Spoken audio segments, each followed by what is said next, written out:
Welcome back to the Gaming News Canada show, and yes, yet again, it is your host, Steve McAllister.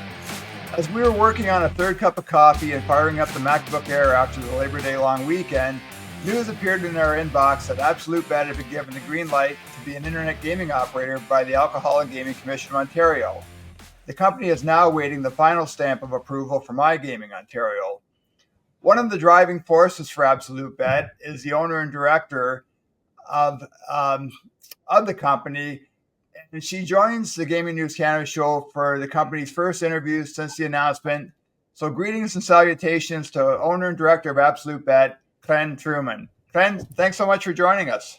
Thank you. Thanks, Steve. Hey, I want to start by talking Ben Truman, your husband and co-founder of the company, had reached out to us a few weeks ago and had given me a heads up that this announcement was coming down the highway.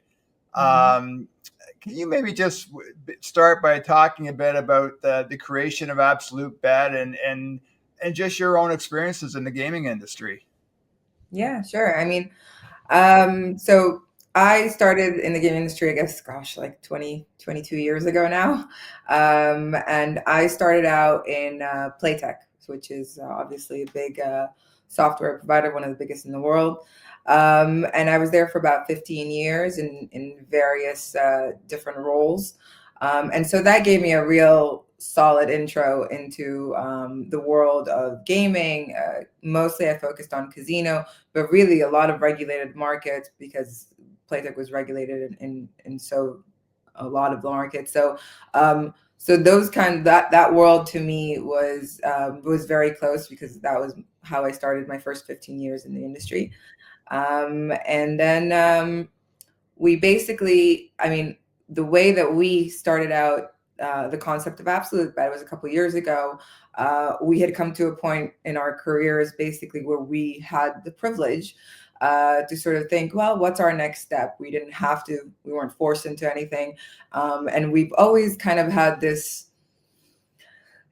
for as long as I can remember, we've had this kind of dream of doing it on our own. You know, I've always been working for other people, and then it's kind of one of those things where you always dream about, where you talk about with your friends and everybody's in the industry and everybody kind of sits around and they say, well, you know, if you're not an operator, everybody sits around and they say, well, we could do this better ourselves. You know, if we had a casino, we would do this and this and this and this, and we would do this 100 times better.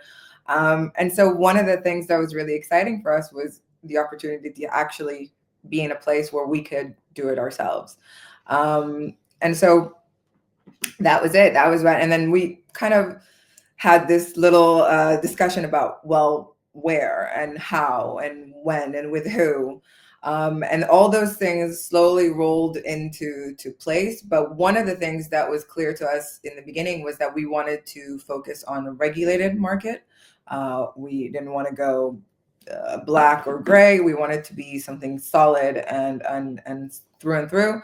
And then when the opportunity for Ontario came up, it was a very exciting market for us. I mean, in terms of the market itself, it's huge. It's probably top 3, top 4, top 5 in the world, depending on which ranking you're looking at. And the player value is huge. And then we also we think we found our own little niche in the market that's not quite covered there. So for us, it was very, very clear that we wanted to hit it off with Ontario. I just want to go back for a second to the motivation behind launching in regulated markets. I mean, why is that a factor, or why is that a motivation? I think honestly, because my background has always been regulated markets, and anything that for us kind of was a little bit more sketchy or non-regulated seemed to just kind of put us in a place where we felt uncomfortable. And I think that when you're trying to build a reputation for yourself as a new startup or a startup company, I think it's really important that you focus on honesty and reliability and all those good feelings that you get from a company that has a license to operate in a certain place. So a license in Ontario is a spectacular way to start off a company, I think. Was there any? I mean, there's a lot. I guess wins might be even a bit light of a word, but there's certainly a lot happening around the gaming industry right now, and of course we see in North America, the U.S. particularly, the controversies around prediction markets and sweepstake casinos, and some states raising their tax rates on wagers. Uh, are you and Ben and the other people Absolute Bet, are you still bullish on this industry? And is this just a case where this is still very young, a fairly young industry in North America, and there is going to be an evolution, and policies are going to change, and you maybe have seen this in other markets over the 20 years of experience that you have. Yeah, absolutely. I think, listen, it's a North America as a whole, as a market, is a very exciting market. And I think it's exciting for a few reasons. One, I don't think there's enough local talent in North America to cover the needs of the industry there.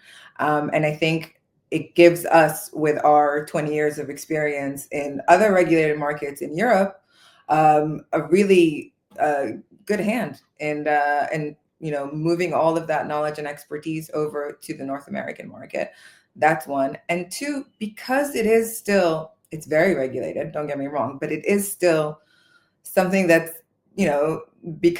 slowly coming into its own. There are a lot of niche sort of places in the market where you can make a lot of money very quickly before sort of the regulator catches on, as they have in Europe, because that took a long time as well. So sweeps, for example, is an example of that, and we specifically did not want to go into sweeps for that reason. But I think that's one of those things where, you see people just very, very excited about something that, but I believe it's something that will die down as regulators catch on and slowly close up that gap. But still, there's a lot of things in the regulation itself, even though it's a highly regulated market, Ontario and North America, and a lot of states in the States, there's still a lot of regulations that you don't find in there that you do find in the UK and things like that, that leads to a lot of opportunities, particularly about the type of bonusing that you can do and where you can advertise and things like that, where it seems to be a lot more open than it is in Europe. And for us, that's a very exciting market, not to mention the sizable amount of people that would like to gamble in North America. We had Ben Clemis and Seth Young from High Roller Technologies on the podcast back in August, and part of our conversation was, on one hand, this market's been open since April 2022. There's 50 operators now, 87 websites, and that's not including the Ontario Lottery and Gaming Corporation.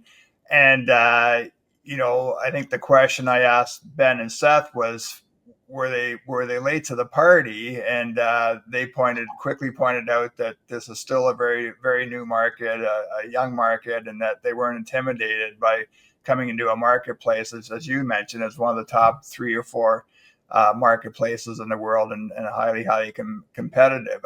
I'm assuming that's kind of the same thought process that you and Ben and everybody else at Absolute Bet had.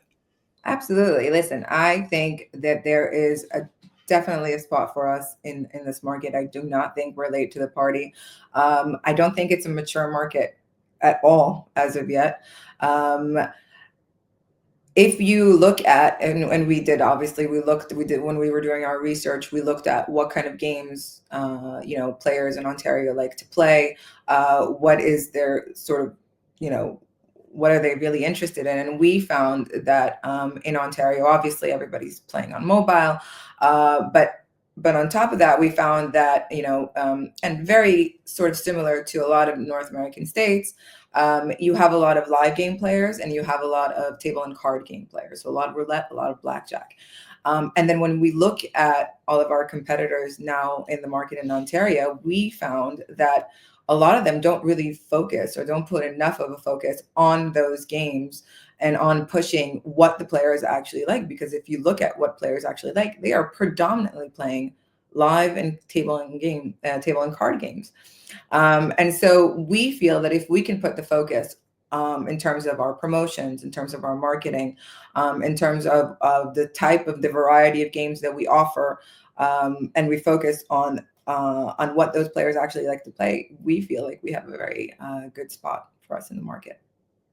I believe the press release that you put out talked about the mobile experience, and again, in a very competitive marketplace. And again, I'm not asking you to give away state secrets here, but how do you differentiate yourself from your competition when it comes to product? And again, product's something we talk about in this podcast all the time.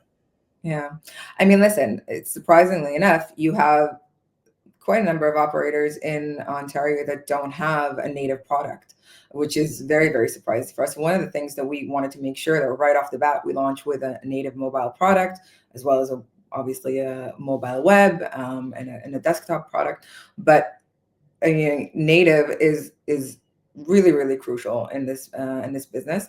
And the other thing is that we have partnered up with Playtech, which sounds like a little nepotism there. It is. No, it's not. Honestly, one of the first things that we did is we had to choose, which software provider we'd go to. And I think I personally sat in about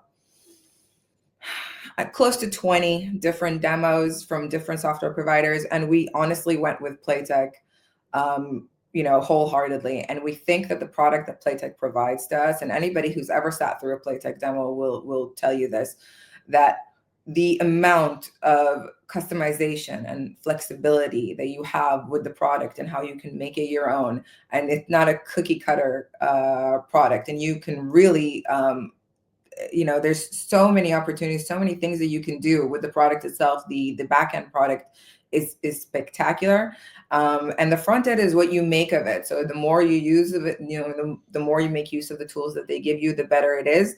But I think that in terms of our product, I think we chose a spectacular company to work with, and that's I think that's basically the concept. Just give a good product and let them play what they like. Can you just walk our listeners through what the process was like with the AGCO, and just kind of give a iGaming Ontario Approval 101, what that process looks like now, as you've and do you have a timeline on when you would launch Absolutebet here? Yeah.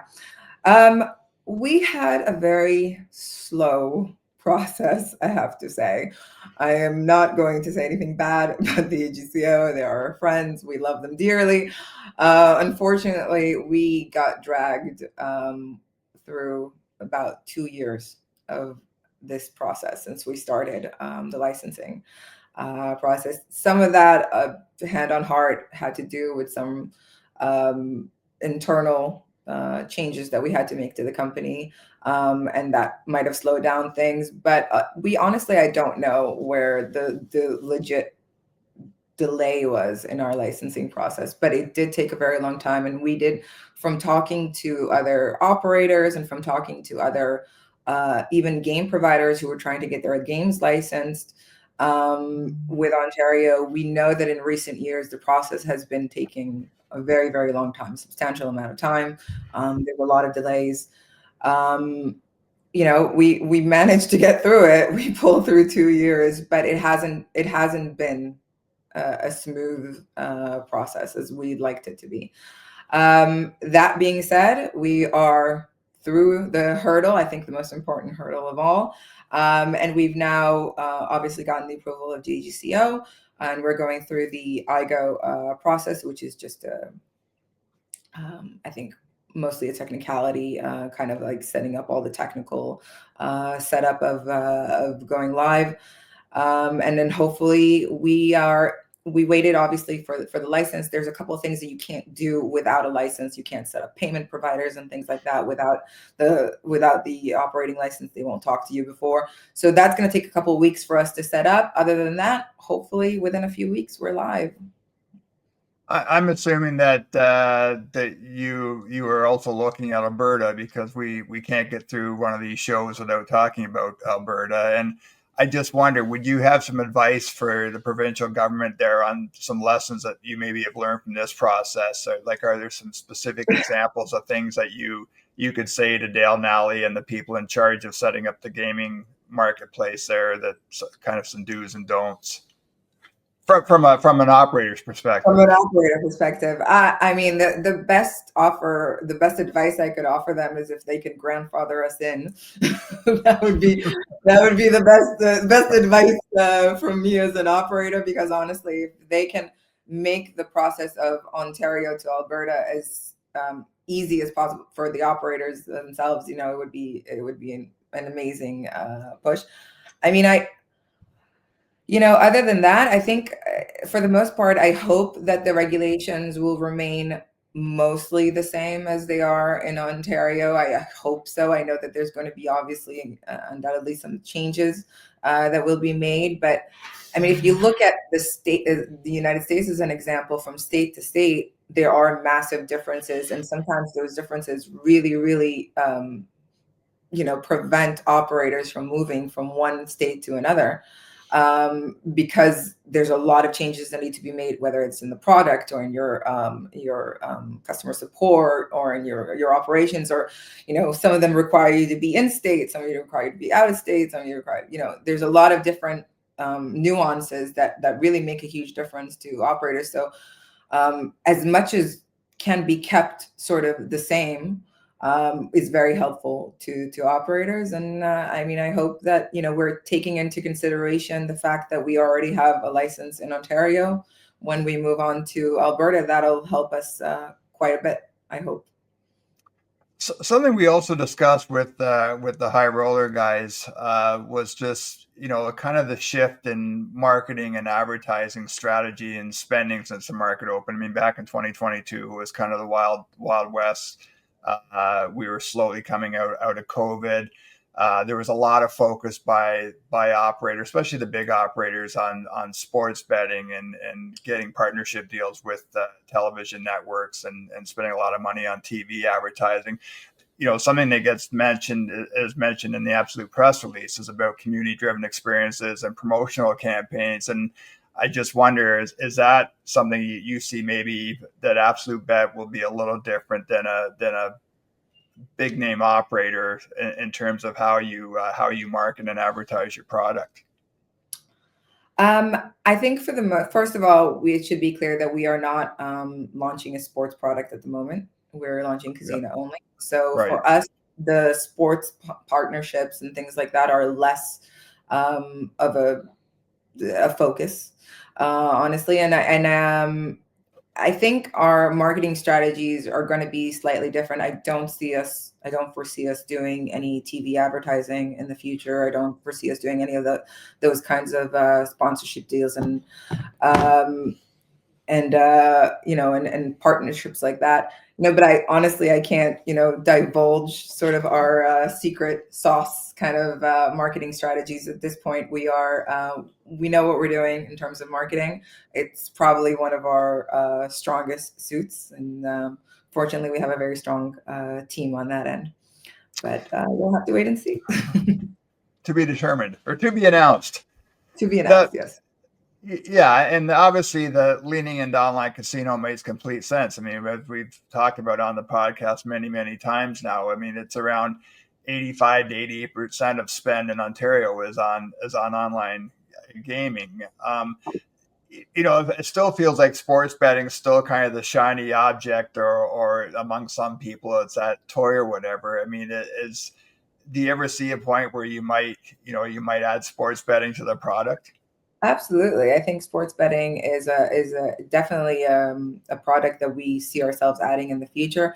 It's just not something that we want to focus on right now. In terms of our spend, I think we will get much better ROI on casinos than we would on sports. And I think in terms of sports is a great product. It drives a lot of players, and it puts you in a different sort of category as an operator when you do have a sports product in addition to a casino product. So I absolutely do see us going into the sports market, but much later on down the line in terms of what our focus is right now. Given your 20 years of experience, Glenn, what makes iGaming so attractive? Is it just a case where the mobile phones just become a game changer in all facets of life, whether it's online shopping, social media engagement, and gaming's just been swept up in that wave?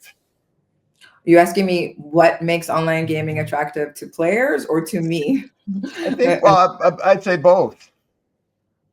um, I actually, it's interesting because I don't personally play that much. I'm not a player.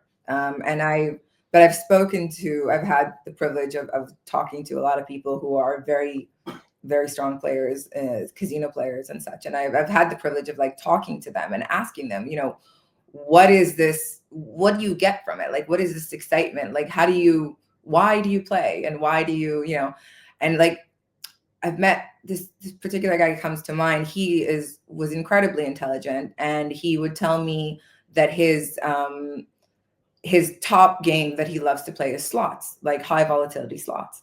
And I really questioned that because couldn't understand, because I know you have blackjack and it's a game of skill, partially skill at least, and there's some systems there. So I was like, you're brilliant, and you could play blackjack and you could kick it every time because you know exactly how to play and you know the strategies. Why are you playing slots, which is just so, and then he told me because it's the excitement of the game. If I play blackjack, there's no excitement for me there. I know the strategies. I know what I need to do. I know this comes out. I know what I need to do. I need to hit. I need to. But with high volatility slots, I could lose everything. I could win. I could, it's the excitement of it all. It's the thrill of the game. And it's one of those things that's very hard for me because I am not that type of person. I'm very grounded in my day-to-day life.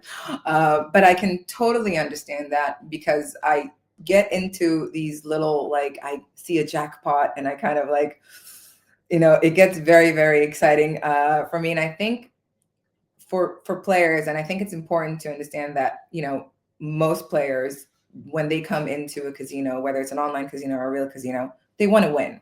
It's not, they know logically that they're probably going to lose, but they want to win and they want to have that excitement and they want to feel like that opportunity is going to be there for them and they want to get that win. So I think at the end of the day, our value as an operator is to make sure that they have that opportunity and to make sure that they,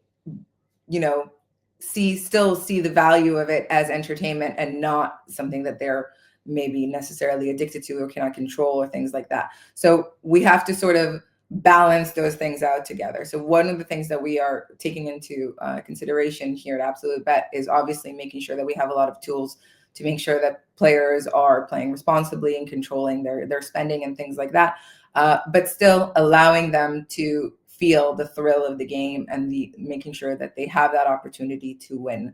And I think that's as a player, I think that would be one of the things that I would look for. As an operator or as somebody in the industry itself, I think this industry is thrilling. I haven't found anything, and I've tried in my 20 years to sort of, maybe I'll switch to something else, I'll do this, I'll do that. And every other industry, like insurance or, pharmaceutical, like anything else that I've sort of maybe thought about trying was incredibly boring in comparison. It was just, it's such an industry where if you don't know it and if you're not in it, you don't understand how much goes into it. How much goes into creating, you think, oh, you have an online casino, oh, it's just a website. It's not just a website. There's so much behind it. There's so much psychology of the player. There's so much technology behind it. There's so much partnerships that you have to partner, that I don't create any of the games myself. I'm just an operator. I have to license the games from there's so much behind it. And once you get into the position that we are in, where you're an operator, you really get that 360 view of everything that goes into it. And I think it's thrilling. I think it's really interesting. you know, and I think it's something that's been reflected in our coverage of the industry for almost 5 years now, and on both this podcast and in the newsletter, is that the stories of people like yourself and how they get into the gaming industry, and you know, seeing people come from the banking industry and the technology industry and entrepreneurs and marketing people and you know, in my case, someone who spent most of their lives in sports and media and communications, now working in this industry. I just wonder, and I should have asked this at the top of the interview, is do you remember your first like getting into the gaming industry, and you know, did you have plans to work for a law firm or work in the pharmaceutical industry, and somehow you end up in gaming? Honestly, I was in university. I was 22 years old. I fell ass backwards into it. I got offered a job and I didn't realize, it just sounded like a very good opportunity for a 22-year-old, and I just kind of like rolled with it. But I think, you know, when from the time that I started to where we are now, if I can sort of look back, when I started 22 years ago at Playtech, we had one call center that we were running, that was giving support to things, but we didn't even have at the time. We didn't have what you call an auto cashier. So players who wanted to make a deposit at that time couldn't just go online and type in their credit card details and make a deposit. They would have to fax a form, fill out their credit card details, fax it to us, and then we would go in and manually deposit for them.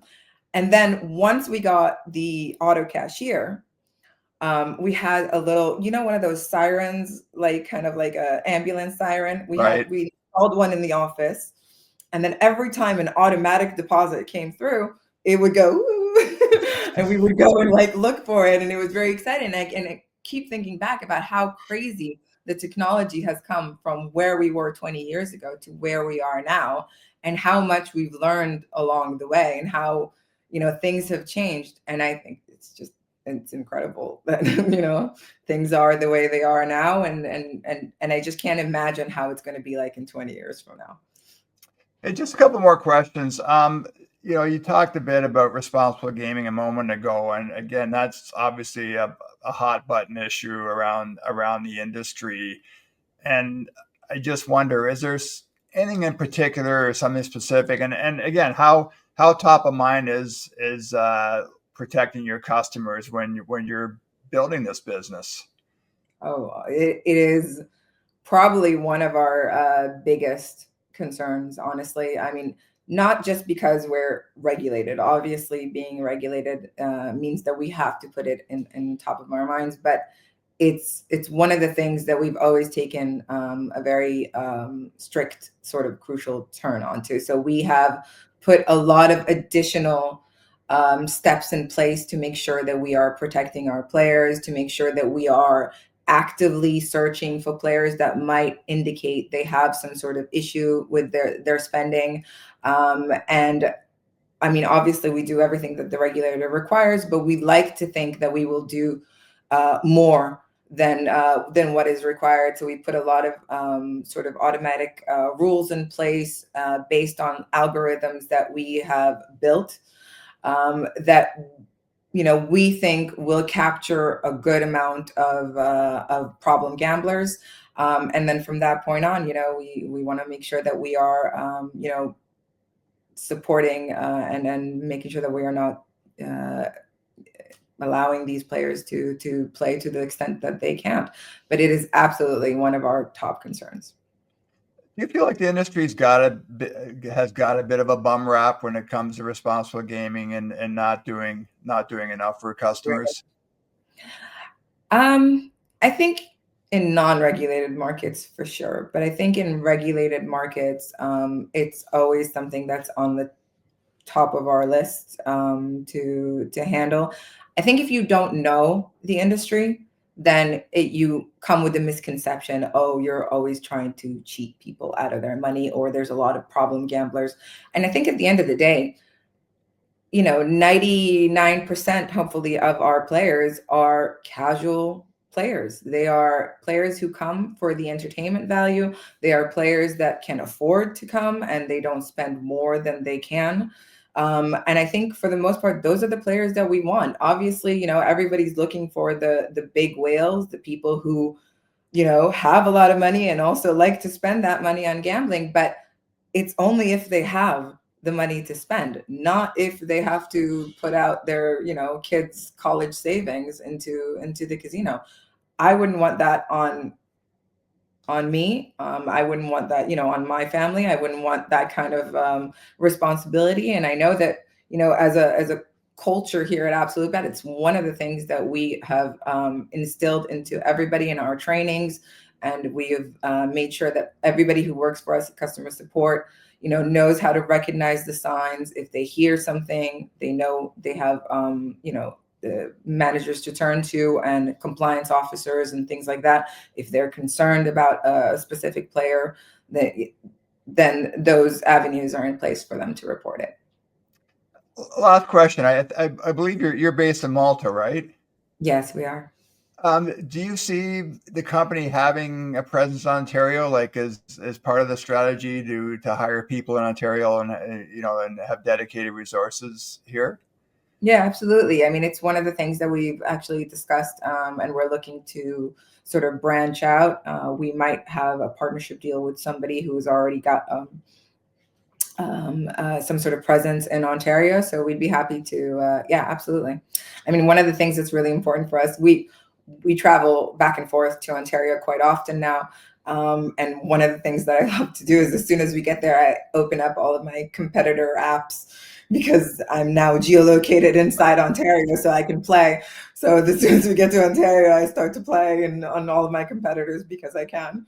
And so it's one of the things that we also like to obviously do is have a presence in Ontario, just to have also local talent and people that are more in touch maybe with the population on the ground and have more insights to the type of players there are there. Yeah.